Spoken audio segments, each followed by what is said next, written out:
I think we're good to go. Hello, everybody, and thank you for joining us on our recap show with Dojo Live.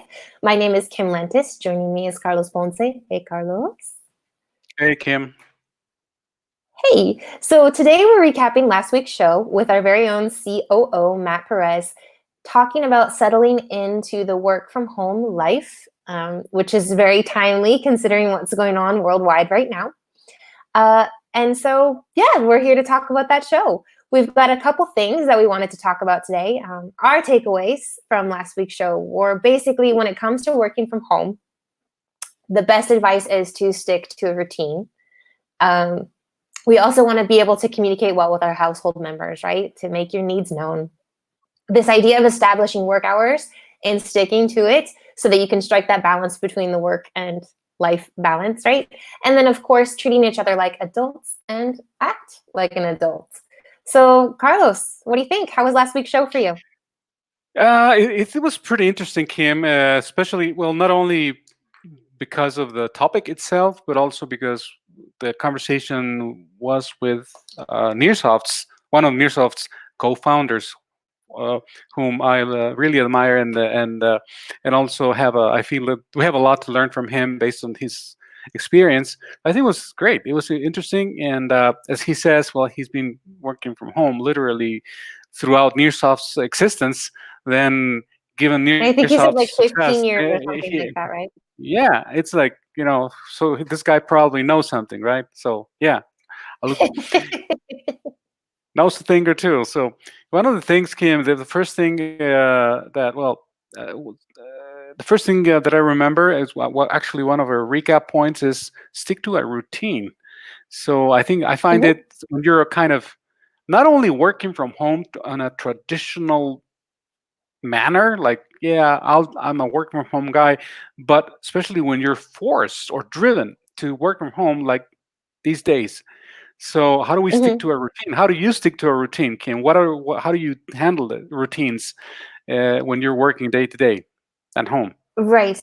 Well, Do you- I have to admit, I'm still adjusting to this a little bit, especially since I'm having to work from home with both of my children present because the daycare and these schools are closed. yeah, But same here. with routine, yeah, I try to make myself get up at the same time every day, shower at the same time every day, as if we were still sticking to our schoolwork routine.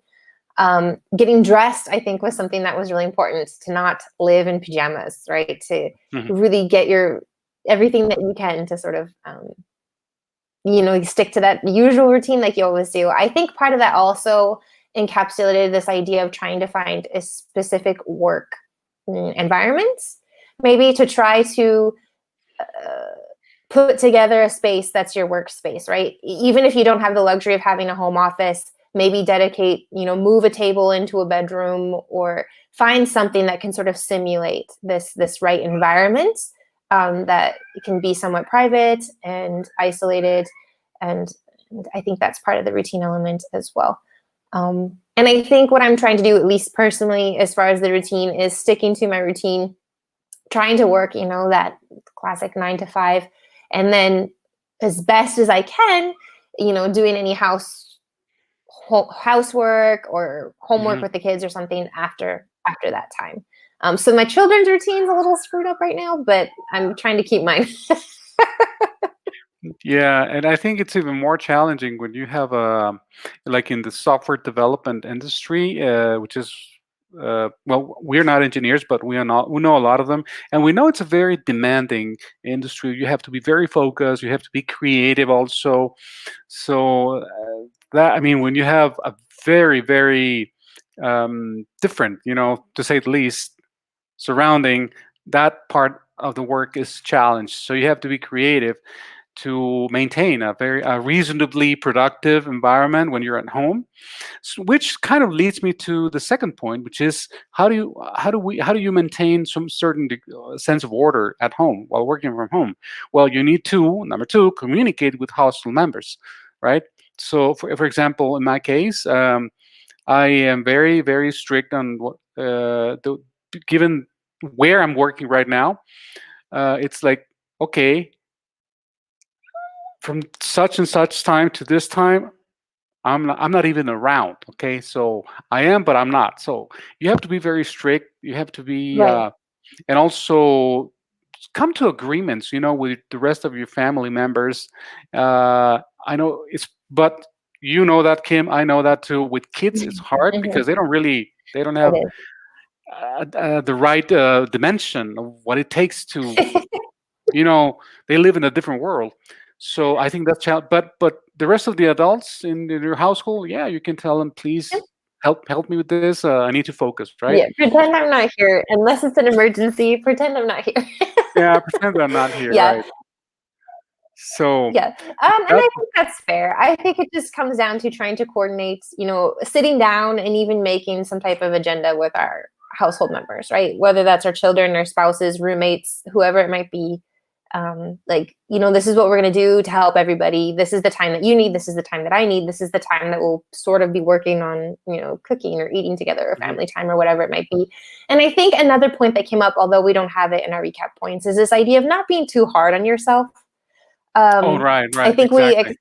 yeah, like we get used to, or at least I do, wanting to, excellence, always excel. And there are times in life like now where that might not always be the case. So I think just this idea of trying your best, but not being too hard on yourself, which really kind of goes into the point number 4 here, which is the treat each other like adults and act as adults. I think we already talked a little bit about this, a lot about the third point of establishing work hours and sticking to it, going into this idea of routine. Um, and going back to this idea of giving it your all, like sometimes, especially like you mentioned in the software industry, there's contingencies or things that happen that we're not really planning on.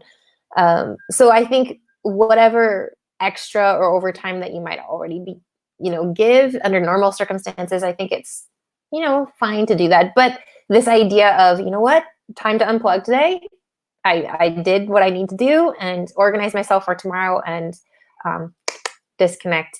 But the idea of treating each other like adults and to act as adults, this is something that's very foundational to us here at Nearsoft, right?